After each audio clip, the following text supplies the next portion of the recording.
Selamat pagi, selamat hari Sabat. Senang rasanya pada saat ini kita berjumpa lagi dan pada saat ini kita akan belajar mengenai satu topik pembahasan yang mudah-mudahan ini bisa bermanfaat untuk kita semua. Kita semua dapat memperoleh ilmu yang baru sehingga kita dapat boleh menjaga kesehatan kita lebih baik lagi. Baik, pada kesempatan yang indah ini kita akan belajar mengenai sindrom dispepsia. Sebelum itu, apa sih dispepsia itu? Ya, dispepsia ini merupakan istilah medis yang sebenarnya ini bukan merupakan suatu diagnosa, tapi merupakan suatu kumpulan gejala, ya. Dispepsia merupakan perasaan nyeri atau tidak enak pada perut bagian atas atau biasanya orang pada umumnya menyebut dengan istilah MAH. Padahal MAH ini sebenarnya diambil dari bahasa Belanda yang artinya adalah organ dalam tubuh kita, yaitu lambung. Ya, jadi biasanya orang bilang sakit mah, berarti itu menandakan bahwa lambungnya sedang sakit. Baik, dispepsia sendiri sebenarnya diambil dari bahasa Yunani yang artinya merupakan suatu pencernaan yang jelek ya, ada atau disebut dengan ketidaknyamanan bahkan perasaan yang nyeri pada saluran pencernaan khususnya pencernaan bagian atas. Nah, tadi saya sudah sebutkan bahwa dispepsia itu adalah kumpulan gejala. Jadi apa saja sih Dok, gejala dari dispepsia itu? Nah, dispepsia ini memiliki beberapa gejala yang sangat khas dan gampang untuk kita ketahui. Contohnya adalah nyeri misalnya pada perut, bagian atas atau biasanya pada daerah lambung ya kita sering sebutnya. Kemudian perasaan rasa panas atau terbakar pada perut atas bahkan menjalar sampai ke dada. Kemudian yang selanjutnya yang ketiga yaitu perasaan mual bahkan hingga sampai muntah. Kemudian ada kembung, banyak buang angin, sering bersendawa, merasa cepat kenyang dan suara perut keroncongan atau suara perut seperti sedang kelaparan. Baik, sekarang bagian tubuh mana sih yang terganggu kalau dispepsia? Tadi kita sudah bilang bahwa dispepsia atau sakit MAH dari bahasa Belanda adalah organ di lambung. Jadi tentunya dispepsia ini merupakan gangguan pada daerah lambung. Nah, berikut adalah gambaran dari lambung secara sepintas saja kita bisa lihat ya, lambung ini merupakan salah satu organ pencernaan di dalam tubuh manusia. Nah, sekarang kita cari tahu apa sih penyebab dari dispepsia. Dispepsia memiliki banyak penyebab. Yang pertama, tentunya kebiasaan makan yang tidak sehat. Entah itu waktunya, ataupun cara kita makan, ataupun isi dari makanan itu. Ya, nanti kita akan bahas lebih lanjut. Kemudian yang selanjutnya adalah pengaruh obat-obatan yang dimakan secara berlebih dan dalam waktu yang lama. Kita ketahui bersama bahwa ada beberapa obat yang dianjurkan oleh dokter dikonsumsi setelah kita makan. Kenapa? Karena beberapa obat memang efek sampingnya menyebabkan mual dan muntah sehingga dianjurkan untuk dikonsumsi setelah makan. Nanti kita akan bahas juga lebih dalam. Kemudian yang ketiga ada alkohol, rokok, stres, dan tumor atau kanker pada saluran pencernaan. Nah, kita bahas mengenai pola makan ya.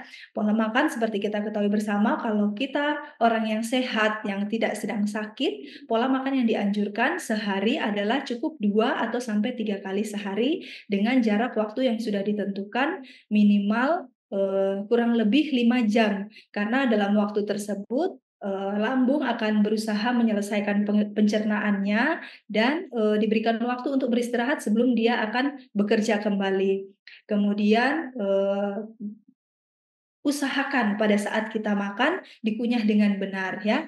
Kemudian isi dari makanan juga kita perhatikan makanannya, apakah makanan ini dapat merangsang, atau membuat, beban dari lambung berlebih atau tidak ya, jadi perlu diperhatikan juga.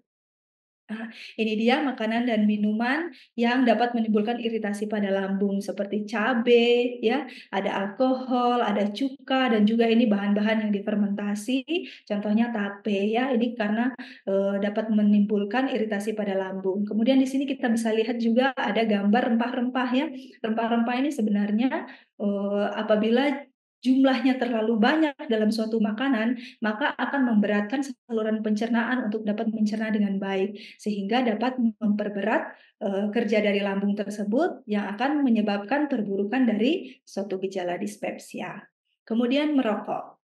Kita ketahui bersama bahwa merokok memiliki kandungan yang disebut dengan nikotin ya. Nikotin ini kalau ada masuk di dalam tubuh kita, dia akan merangsang produksi asam lambung yang berlebih sehingga pada saat lambung sudah terjadi perlukaan, kemudian asam lambung di dalam lambung sudah, di atas kadar yang normal, maka akan membuat nyeri atau, gejala pada dispepsia semakin memberat.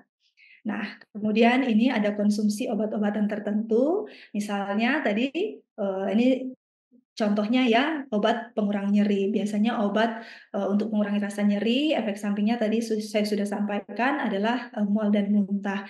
Jadi, pastikan setiap kita mengkonsumsi obat, kita berkonsultasi dengan baik untuk obat-obat yang kita gunakan dan jangan minum obat tanpa anjuran atau resep dari dokter. Kemudian ini ada keracunan atau tertelan bahan korosif. Ya tentu saja ya, bukan hanya lambung yang akan rusak, mulai dari mulut, kerongkongan, semuanya akan rusak apabila kita menelan bahan-bahan yang korosif. Nah, kemudian ini yang paling penting juga adalah pikiran yang tidak tenang atau kondisi psikologis yang stres mental atau kurang tidur ya. Kita ketahui bersama bahwa seseorang yang mengidap suatu dispepsia memiliki beberapa kumpulan gejala ini tadi, apabila, sedang merasakan keanehan di dalam tubuh, pasti kita punya pikiran, kita punya tingkat stres akan meningkat. Pada saat stres kita meningkat, maka akan memperberat suatu kondisi dispepsia itu. Begitu seterusnya, yang akan kemudian membentuk suatu lingkaran hitam, sehingga yang bisa kita cut adalah dengan membuat pikiran kita menjadi tenang agar supaya, gejala dari dispepsia ini boleh terkurangi. Nah, sekarang ada pertanyaan, apa bahayanya sih Dok jika dispepsia itu dibiarkan? Nah, tentunya kalau dispepsia dibiarkan dalam jangka waktu yang lama, maka lama-kelamaan lambung akan menjadi luka dan kemudian bisa bocor ya. Jadi, sangat berbahaya. Kemudian kalau memang sudah ada perlukaan di lambung, gampang sekali bakteri atau virus masuk ke dalam, organ tubuh kita yang lain. Karena apabila sudah ada perlukaan di lambung, suasana di dalam lambung juga lembab ya, jadi gampang sekali bakteri dan virus bisa masuk ke dalam tubuh kita. Kemudian sekarang kita masuk, dengan bagaimana cara pencegahan dispepsia. Kita sudah tahu bagaimana atau apa saja yang menyebabkan dispepsia, sekarang tentunya kita sudah bisa tahu juga bagaimana cara mencegah dispepsia.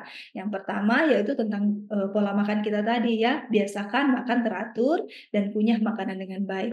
Dengan mengunyah makanan dengan baik, kita sebenarnya sudah membantu pencernaan di lambung kita. Karena pada saat kita mengunyah, makanan akan menjadi lebih halus. Kemudian secara tidak langsung juga akan bercampur dengan air liur yang membantu proses pencernaan nanti sehingga pada lambung nanti makanan setelah ditelan, gampang nanti lambung akan mencerna untuk menjadi vitamin yang bisa diserap.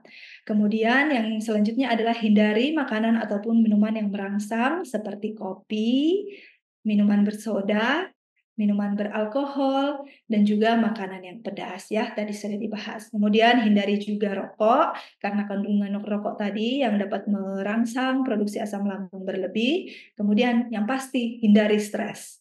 Ya, jadi kita sudah bisa tahu bagaimana cara pencegahannya. Sekarang ada pertanyaan, "Dok, bagaimana atau apa yang harus kita lakukan kalau kita sudah, terkena dari salah satu gejala dispepsia tadi?"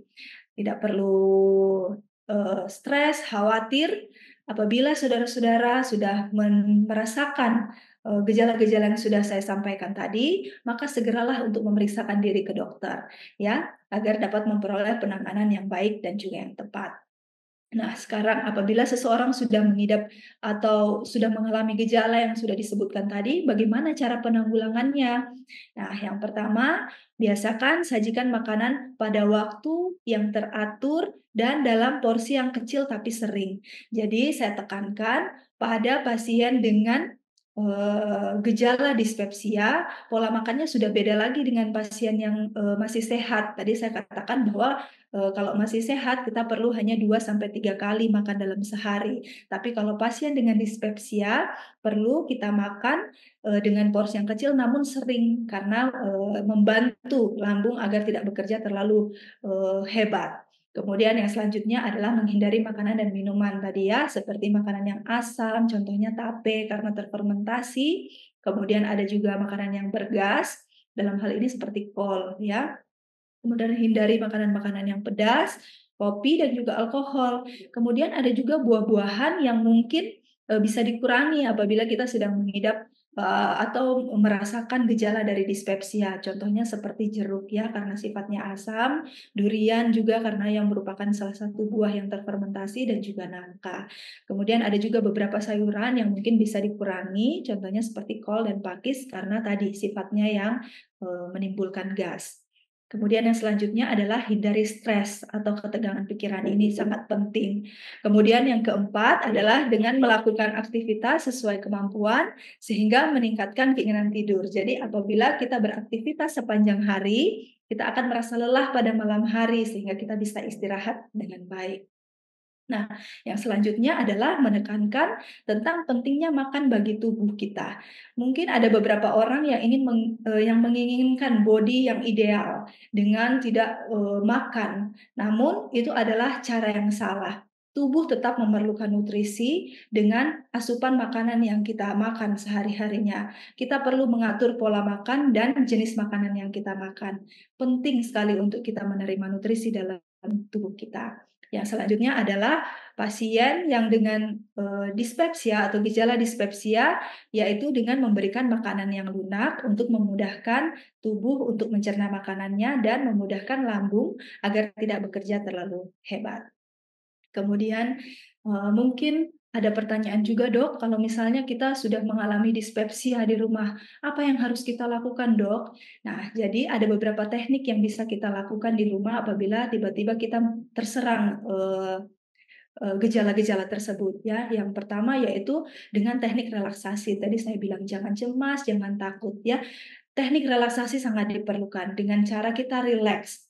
Rileks dengan memejamkan mata, kemudian menarik nafas dalam-dalam, kemudian tahan beberapa menit dan selanjutnya buang tapi melalui mulut ya. Kemudian ada juga, tips yang bisa dilakukan untuk, penanganan awal, yaitu dengan melakukan kompres hangat apabila nyeri tersebut datang. Bisa menggunakan botol kosong yang diisi dengan air hangat, kemudian diletakkan di daerah perut bagian atasnya, diletakkan kurang lebih 5 sampai 10 menit untuk berfungsi mengurangi nyeri, sambil sebelum nanti kita akan mencari pertolongan, yang lebih tepat ke dokter. Gitu.